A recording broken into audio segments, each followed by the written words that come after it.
આપણને વ્યાયામ વ્યસન અને ફેશન વ્યાયામ મનમાં હોય ને કાઢી નાખજો.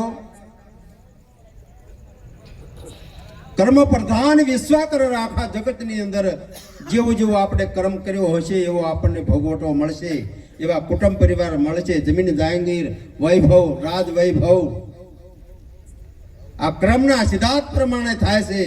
તો મનની અંદર કઈ વ્યાયામ રાખશો નહીં કે આ વસ્તુ મને નડે છે, એવું નથી. અને જે વ્યસન છે, બીડીનું કયો, માવાનું કયો, તમાકુનું કયો કે બીજું વ્યસન કયો, એથી પાપ નથી.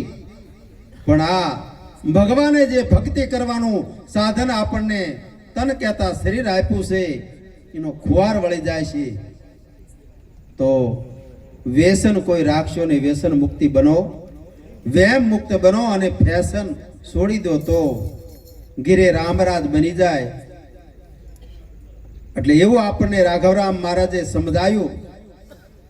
હવે આપણે બોટાદ નિવાસી ધીરુરામ મહારાજ આપણને 15 મિનિટનો લાભ આપશે.